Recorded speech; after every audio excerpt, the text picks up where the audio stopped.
We are continuing with our sermon series for this fall, the title of which is, Who Do You Say That I Am?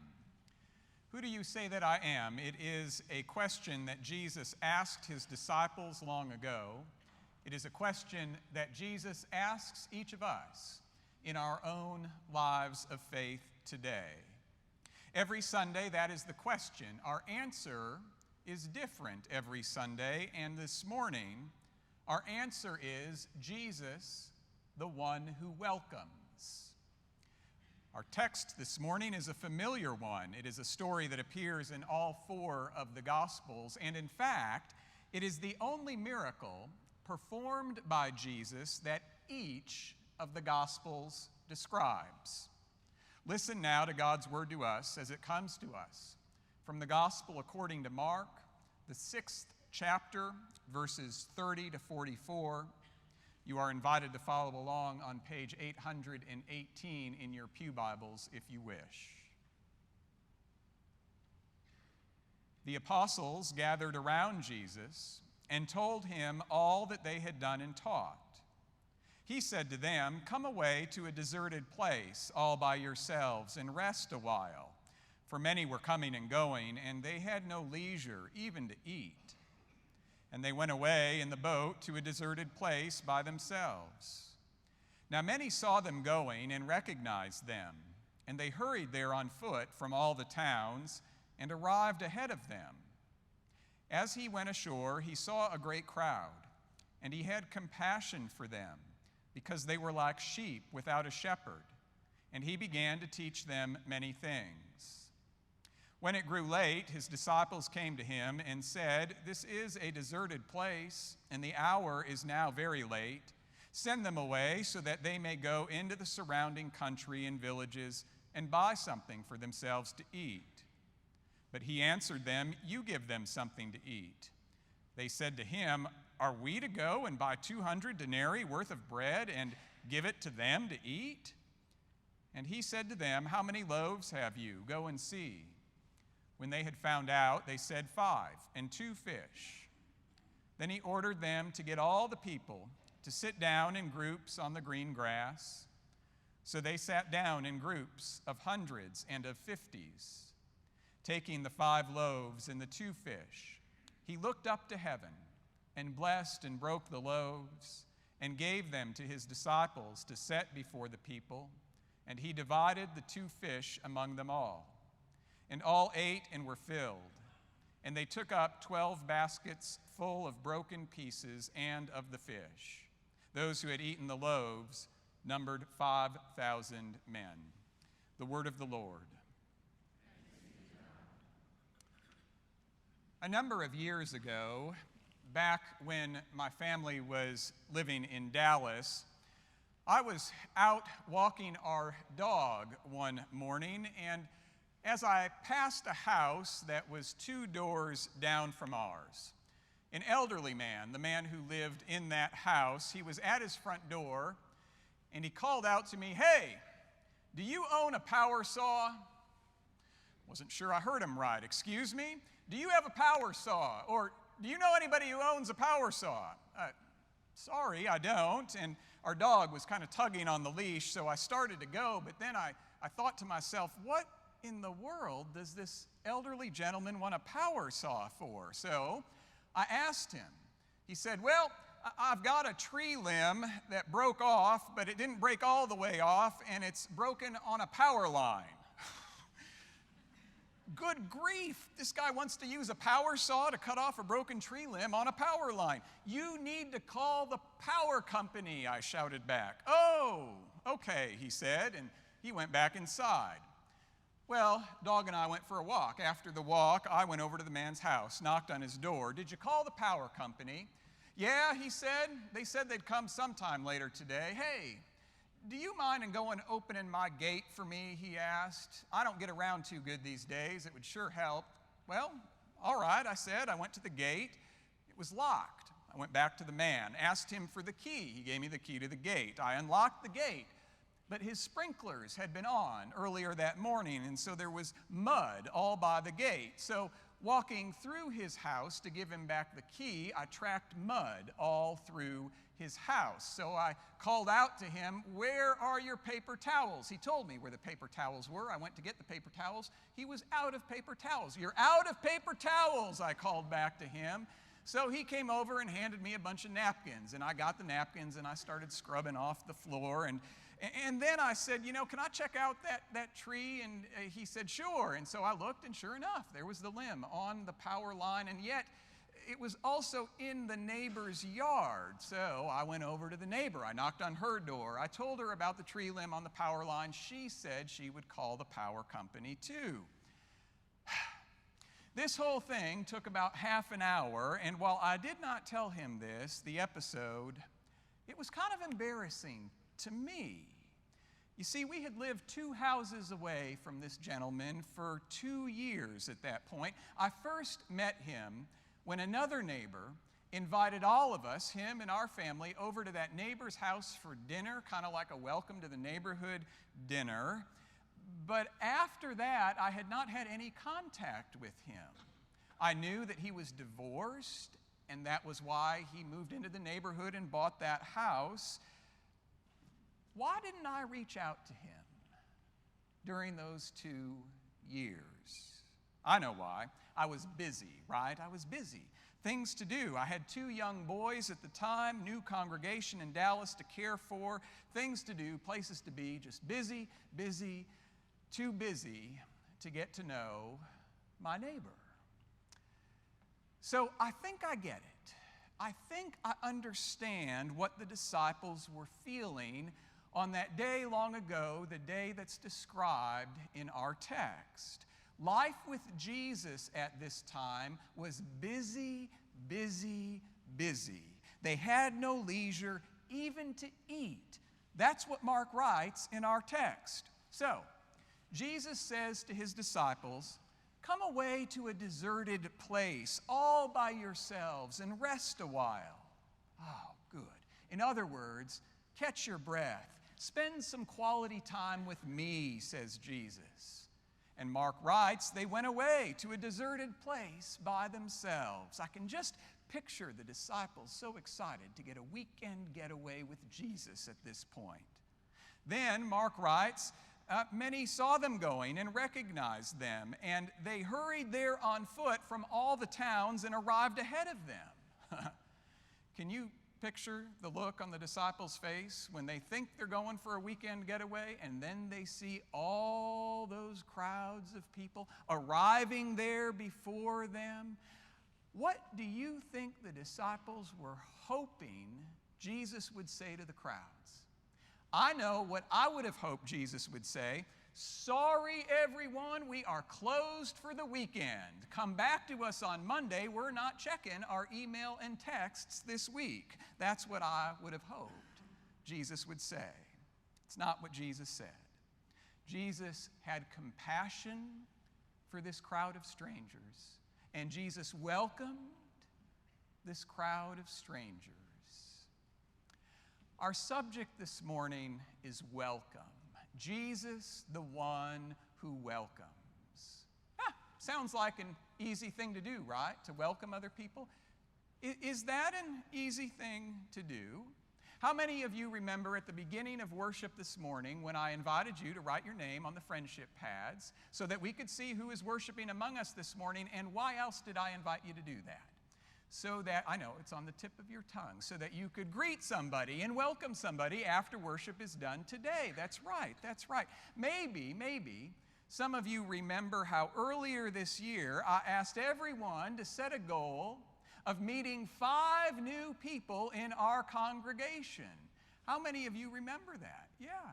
Not only do you remember it, some of you did it. In fact, some of you reported back to me the very day I invited you to do it that you had done it that afternoon and you were all set and you had met your 5 new people.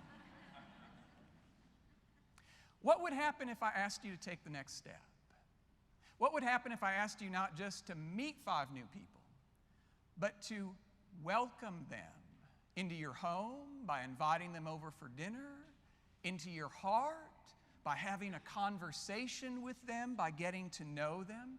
5 new people or families that you get to know by Christmas. How about that? Oh, I can see looks on your faces. Too tight a timeline there. All right, how about by Easter? By Easter, you can do it, right? By Easter, is that something you could do? Or am I taking this welcome business just a bit too far? See, Jesus was criticized constantly throughout his ministry for taking this welcoming stuff a bit too far. Do you recall that wonderful story, the parable of the prodigal son? You remember that story, right? That wonderful story about a father who welcomes his rebellious child back home. What's not remembered as well is why Jesus told that story in the first place. Luke 15. Now all the tax collectors and sinners were coming near to listen to him, and the Pharisees and the scribes were grumbling and saying, "This fellow welcomes sinners and eats with them." In other words, Jesus, you're taking this welcome stuff a bit too far. So Jesus told them a parable about welcome. Or how about in our text for today, when the disciples try to get Jesus to send the crowd away? Look, they've got a good point. Not enough food. Wait, you want us to give them, all of them, something to eat? Jesus, you're taking this welcoming stuff a bit too far. Have you ever thought about it? How far is too far when it comes to welcome? The pastor Nadia Boltz-Weber tells the story of Larry. Boltz-Weber used to be the pastor of a church in Denver. Larry showed up one day. Larry was a new visitor at Nadia's church. Larry wanted to have coffee with Nadia after church. He was excited to meet with Nadia to become a member of Nadia's church. The only problem, Nadia says, is that the feeling was not mutual. Larry had cornered me the Sunday before, she writes. His first time visiting the church, he grabbed my arm, his glassy eyes looking for an uncomfortably long time into mine as he talked about how much he loved my sermon, she said. After they met for coffee, Nadia's opinion of Larry did not change. I just didn't like him, she writes, so I kept Larry at arm's length, not really connecting him with anybody in the church. Then something awful happened. Larry fell ill very suddenly and died. And then Nadia felt awful, not just because she had never really tried to connect with Larry. She felt awful because, as Larry's pastor, she had once tried to exclude Larry from the church. I'd purposefully left Larry's address off a mass email that I sent out reminding everyone to register for the spring retreat. Seriously, who does something like that? Shortly after Larry's funeral, a woman approached her and said, "You're Nadia, right?" It was a friend of Larry's. "I wanted to thank you," she said, "for having a church where Larry felt so welcome.